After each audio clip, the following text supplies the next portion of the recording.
लोकसभा के नेता प्रतिपक्ष राहुल गांधी पर फाइन, वजह कोर्ट में ना पेश होना और केस सावरकर पर की गई टिप्पणी। अब आप लोग ये सुनकर हैरान हो जाएंगे कि कितने का फाइन लगा होगा। ये फाइन पूरे 200 रुपए का लगा था। अक्सर इंडियन पॉलिटिक्स में विवाद और बयानों का आना जाना लगा रहता है। इस बार एक बड़ा विवाद कांग्रेस के वरिष्ठ नेता राहुल गांधी से जुड़ा हुआ है। राहुल गांधी ने सावरकर को लेकर 2022 में एक सार्वजनिक मंच से टिप्पणी की थी। इस मामले में राहुल गांधी को न्यायालय में पेश होने के लिए बुलाया गया था। इसके साथ ही उन पर हर्जाना भी लगाया गया था। आइए जानते हैं इस मामले की पूरी कहानी, लेकिन उससे पहले आप हमारे चैनल द हिंदी टॉप को सब्सक्राइब करें, बेल आइकन दबाना ना भूलें ताकि आप तक पहुंचे हमारी हर खबर सबसे पहले। ये विवाद तब शुरू हुआ जब राहुल गांधी, जो उस समय भारत जोड़ो यात्रा कर रहे थे, महाराष्ट्र के अकोला में एक सार्वजनिक मंच पर भाषण दे रहे थे। इस मंच पर उन्होंने सावरकर के बारे में कुछ ऐसी बातें कह दी जो कई लोगों को बेहद अपमानजनक लगी। उन्होंने सावरकर से जुड़ा एक डॉक्यूमेंट दिखाया जिसमें सावरकर ने अंग्रेजों को लिखा था कि सर, मैं आपका नौकर रहना चाहता हूं। इस संबंध में राहुल गांधी ने कहा कि सावरकर ने अंग्रेजों की मदद की है। सावरकर को लेकर राहुल गांधी के इस बयान से कुछ लोग काफी ज्यादा आहत हुए हैं। इस बयान के बाद न केवल बीजेपी बल्कि महाराष्ट्र में और भी जितनी पार्टियां हैं, शिवसेना है या फिर तमाम जितनी पार्टियां हैं, उन राजनीतिक दलों और सावरकर के समर्थकों ने राहुल गांधी की खूब आलोचना की और इस पर अपनी कड़ी प्रतिक्रियाएं भी दी। लेकिन सवाल ये है कि इतने छोटे से मुद्दे को इतना तूल देना कितना सही है। अपने भाषण के दौरान राहुल गांधी ने डॉक्यूमेंट्स के आधार पर बोला था जो भी बोला था, जिसमें सावरकर ने अंग्रेजों की मदद की थी। अब इस मामले ने तब और एक बड़ा मोड़ लिया जब राहुल गांधी के इस बयान को लेकर के एडवोकेट नृपेंद्र पांडे ने अदालत में शिकायत दर्ज कराई थी। उनका ऐसा कहना था कि राहुल गांधी ने जानबूझ करके वीर सावरकर का अपमान किया है और उनके खिलाफ अपमानजनक बातें कही हैं। पांडे का ये आरोप था कि राहुल गांधी ने सावरकर का नाम लेकर के देश के सभी स्वतंत्रता सेनानियों का भी अपमान किया है। पांडे ने अदालत से ये भी मांग की थी कि राहुल गांधी पर कानूनी कार्रवाई की जाए और उन्हें सजा दी जाए। लेकिन एक सवाल यहाँ भी बनता है कि क्या बीजेपी को हर छोटी बात पर राजनीति करनी चाहिए और इस मामले को कोई और अलग तूल दे देना चाहिए?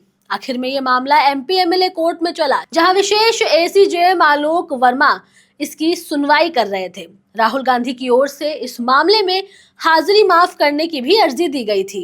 राहुल गांधी ने अदालत से ये कहा था कि वो लोकसभा में नेता प्रतिपक्ष हैं और 5 मार्च को एक विदेशी प्रतिनिधि मंडल से मिलने के लिए वो व्यस्त हैं।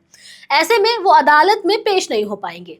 अब राहुल गांधी ने अदालत से ये भी अपील की थी कि इस मामले की सुनवाई कुछ समय के लिए टाल दी जाए।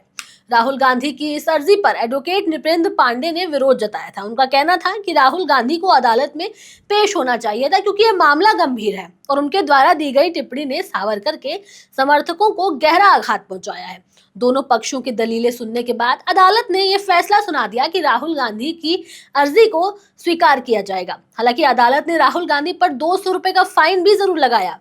इसके बाद अदालत ने इस मामले की अगली सुनवाई के लिए 14 अप्रैल की तारीख तय कर दी। यानी राहुल गांधी को अगली बार अदालत में पेश होना होगा और इस समय तक कोर्ट इस मामले की गंभीरता के आधार पर अपना फैसला सुनाएगा।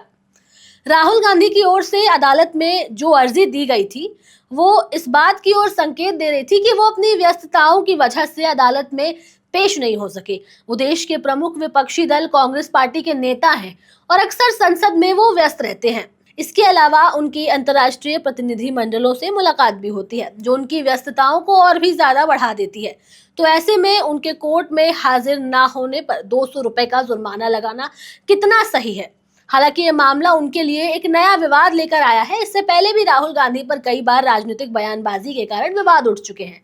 ये मामला एक बार फिर से कांग्रेस और बीजेपी के बीच राजनीतिक लड़ाई को भी तेज कर चुका है। एक और जहां सावरकर को भाजपा और कई अन्य दल एक महान स्वतंत्रता सेनानी मानते थे, वहीं दूसरी ओर कुछ लोग उनको ब्रिटिश शासन के समझौते और माफी की कोशिशों को लेकर के उनकी आलोचनाएं करते आए थे।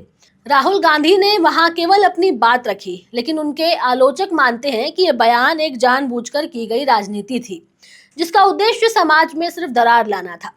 इस पूरे विवाद ने राहुल गांधी को अब मुश्किलों में डाल दिया है। अब देखना यह दिलचस्प होगा कि अदालत इस मामले में क्या फैसला देती है और क्या सिर्फ अपनी बात रखने के लिए राहुल गांधी जिम्मेदार ठहराए जाते हैं। ये देखने वाली बात होगी। फिलहाल इससे जुड़ी हर अपडेट हम आपको देते रहेंगे। कैमरे पर मेरा साथ दे रहे थे मेरे साथी शिव कुमार, मैं आपके साथ तनु चतुर्वेदी।